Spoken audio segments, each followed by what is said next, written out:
এই পৃথিবী ও আকাশের মালিক তুমি রহমান, তোমার দয়ায় এদের মাঝে নদীর মতো বহুময়। নিখিল জগৎ জিকির করে তোমার নামে রাত দিন, তোমার প্রেমে পাথর ফেটে ঝরনা ছুটে হয় বিলীন, তোমার জন্য বাতাস গতি হারায়, তোমায় পেতে নদী সাগর মেলায়। ফুল পাখিরা তোমার নামে গাইছে গান। এই পৃথিবী ও আকাশের মালিক তুমি রহমান, তোমার দয়ায় এদের মাঝে নদীর মতো বহুমাই। আল্লাহ বলতেছেন খতামাল্লাহু আলা কুলুবিহিম, আল্লাহ তাদের হৃদয়ে তাদের অন্তরে আল্লাহ পাক রব্বুল আলামিন মোহর বেড়ে দিয়েছেন। ওয়ালা সামিইহিম, তাদের শ্রবণ শক্তির পরে ওয়ালা আবসারিহিম, এবং তাদের চক্ষুর পরে আবরণ পড়ে গেছে। গিশাওয়াতু ওয়ালাহুম আযাবুন আযীম, এবং তারা কঠিন শাস্তি পাওয়ার যোগ্য। বলতে পারেন যে আল্লাহ কেন তাদের মোহর মেরে দিয়েছেন আর এরা কেন শাস্তি পাওয়ার যোগ্য? বিদায় আল্লাহ মোহর মেরে দিয়েছেন তাই এরা কঠিন শাস্তি পাওয়ার যোগ্য, এর অর্থ নাই।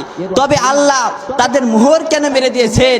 কারণ আল্লাহর জমিনে আল্লাহর কোরআনের কথাগুলো শোনার পরেও তারা যখন আল্লাহর দল বাদ দিয়া, আল্লাহর কোরআনের আইনের কথা বাদ দিয়া শোনার পরও তাদের মানব রচিত আইন, মন গড়া আইন, আল্লাহর বিধানকে বাদ দেয়া অন্য বিধান নিয়ে যখন চলা শুরু করে দিয়েছে, আল্লাহ তখন তাদের হৃদয়ে এবং তাদের অন্তরে মোহর বেড়ে দিয়েছেন।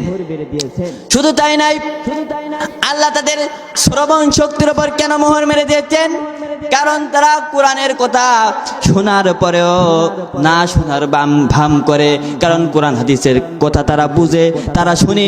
ওয়ালা আবসারিম, তারা চক্ষু দিয়ে দেখে, কিন্তু তারা চোখ দিয়ে দেখার পরেও, কানে শোনার পরেও, শ্রবণ করার পরেও তারা কখনো এই হিদায়াতের রাস্তায় আল্লাহর বিধান মানতে চায় না। বিদায় আল্লাহ পাক রব্বুল আলামিন তাদের কানে মোহর মেরে দিয়েছেন এবং তাদের চোখের উপরে পর্দা টানিয়ে দিয়েছেন, আবরণ দিয়ে দিয়েছেন। তারা কখনো হিদায়াতের রাস্তা পাবে না। আর আল্লাহ পাক রব্বুল আলামিন বলতেছেন এরাই হলো কঠিন শাস্তি পাওয়ার যোগ্য। আজকে দেখেন পৃথিবীর বুকে তাদের হৃদয়ে আল্লাহ মোহর মেরে দেওয়ার কারণে তারা ভালো ভালো কোরআনের পাখিগুলোকে, টকবগি যুবক সারা ইসলামের জন্য, কোরআনের জন্য, আজকের ন্যায় ইনসাফের জমিন বাংলাদেশ গড়ার জন্য সারা ময়দানে কাজ করতেছে। আল্লাহ পাক রব্বুল আলামিন যাদেরকে মোহর মেরে দিয়েছে, এই মুনাফিক শয়তানগুলো আজকের এই টকবগি যুবক শরীফ উসমান হাদিকে হত্যা করেছে এবং মুগ্ধ আবু সাইদ শত শত যুবকদের এইগুলো যাদের আল্লাহ মোহর মেরে দিয়েছেন, এরা কোরআন শুনিয়ে না শুনতেছে না, এরা আজকে তাদের কি করতেছে? হত্যা করে দিয়েছে। কিছুদিন আগে আমাদের থেকে বিদায় নিয়ে শরীফ ভাই, ফেলো না ওরা আমাদের গর্বের ধন, ওরা মাবুদের প্রিয়জন, ওরা আমাদের গর্বের ধন, ওরা মাবুদের প্রিয়জন। কথা কান ঠিক কিনা? কারণ ওরা আমাদের মায়ের সন্তান, ওরা আমাদের গর্বের ধন। আল্লাহ পাক রব্বুল আলামিন এদেরকে শহীদ হিসেবে কবুল করুক। সকলেই বলুন আল্লাহুম্মা আমিন। এবার আসুন আমি যে আয়াতটা তেলাওয়াত করেছি, আল্লাহ পরের আয়াত আল্লাহ বলছেন ওয়ামিনান নাসি মান ইয়াকুলু আমান্না বিল্লাহি ওয়া বিল ইয়াউমিল আখির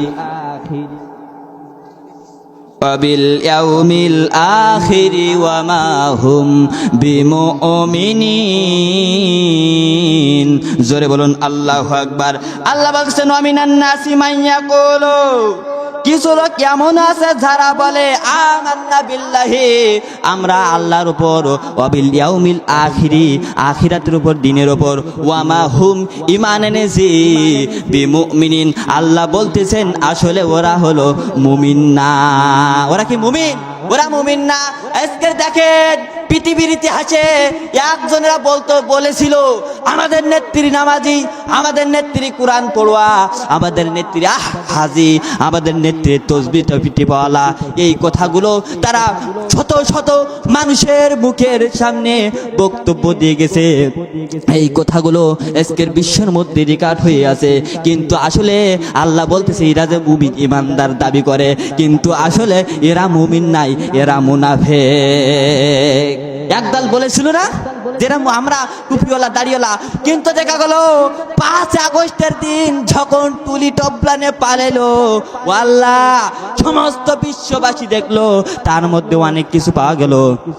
কি আর বলবো, বিভিন্ন জিনিস, রাজাস পাওয়া গেল, খিচুড়ি ভাত বিরিয়ানি পাওয়া গেল, শাড়ি পাওয়া গেল, সমস্ত কিছু পাওয়া গেল, কিন্তু এমনকি মদের বোতলগুলো পাওয়া গেল। আরেকটা জিনিস পাওয়া গেল, ওই যে যুবকেরা লাঠির মাথায় নিয়ে ঘোরাচ্ছিল, ওটা আর বলবো না, কারণ মুরব্বী, আমার মুরব্বী চাচারা দাদারা আছে বিদায়। কিন্তু শুনে রাখেন, বাংলার জমিনে তাদের ওই যে বেনুনের সময় তাদের হাতে কোনোদিন ওর ভিতরে কোরআন শরীফ, চাই নামাজের পাটি, তাসবিহ পাওয়া গেল না। এখন ওরা কিছু কিছু বলতেছে আমাদের নেত্রী এত কোরআন পড়ুয়া, আমাদের নেত্রী এত আল্লাহওয়ালা, যে পালিয়ে যাবার সময় কোরআন শরীফ আর চাই নামাজের পাটি বগল ডাগাই করে তাসবিহ টেপটি টেপটি টেপটি টেপটি দিল্লি মামুর বাড়ি গেছে। দিল্লি মামুর বাড়ি ছাড়া জায়গা হবে না, কারণ আল্লামা সাঈদীকে 13 বছর জেলখানায় কাটিয়েছে। কোরআনের পাখি আল্লামা সাঈদীকে 13 বছর জেলখানায় নির্যাতন করেছে। আজকের পৃথিবীর বুক থেকে বিষাক্ত বিষ দ্বারা দুনিয়ার থেকে বিদায় করেছে। এ তথ্য সমস্ত বিশ্ববাসী জানে, কথা কন ঠিক কিনা? আজকে কত ভালো ভালো লোককে দুনিয়ার থেকে বিদায় করেছো। সুতরাং আল্লামা সাঈদী বলে গিয়েছিল যে বাংলার জনগণ একদিন ছাড় দেবে না, একদিন এমন ভাবে ধরবে ইঁদুরের গর্ত খুঁজে পাবা না পালানোর জন্য। বুবু উঠে 45 মিনিট ঘুরতেছে শুধু ওপরে, স্যাংসুং চিনি ফোন লাগালো, একটু কি ঢোকানো যায়? চিন বলতেছে ওরে না, এত বড় ডাইনিকে আমরা আর দেখতে চাই না। কথা কন না কে?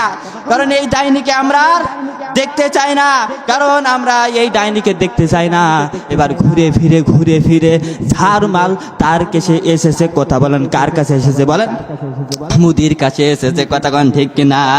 দেশে আগুন লাগাইয়া জনতার জ্বালায়া, দেশে আগুন লাগাইয়া জনতার জ্বালায়া, পালাইয়া ছাইরা গেলি ঢাকা, গণভবনটা এখন ফাঁকা বুবুরে, গণভবনটা এখন ফাঁকা। বলেন, দেশে আগুন লাগাইয়া জনতার জ্বালায়া, দেশে আগুন লাগাইয়া আলেমদের জ্বালায়া, পালাইয়া ছাইরা গেলি ঢাকা, গণভবনটা এখন ফাঁকা বুবুরে, গণভবনটা এখন ফাঁকা।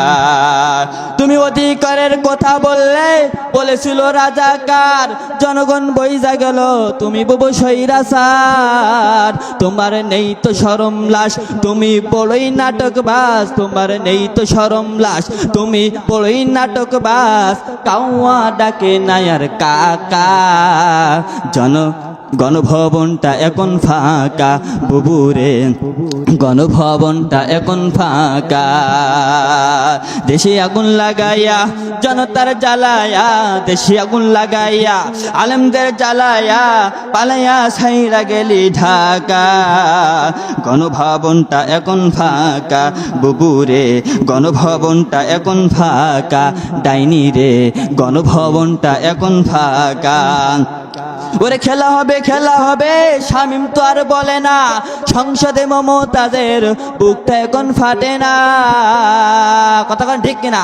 ওরে খেলা হবে শামীম তো আর বলে না, সংসদে মমতাজের বুকটা এখন ফাটে না, ওর পলকের ঝলক তো আর নাই, বুবুর টাকলা মুরাদ নাই, ঝলক তো আর নাই, বুবুর টাকলা মুরাদ নাই, দিল্লিতে মামু বাড়ি একা, গণভবনটা এখন ফাঁকা, বুবুরে গণভবনটা এখন ফাঁকা, দেশে আগুন লাগায়া জনতার জ্বালায়া, দেশে আগুন লাগায়া আলেমদের জ্বালায়া, পালাইয়া সাইরা গেলি ঢাকা, গণভবনটা এখন ফাঁকা, বুবুরে গণভবনটা এখন ফাঁকা।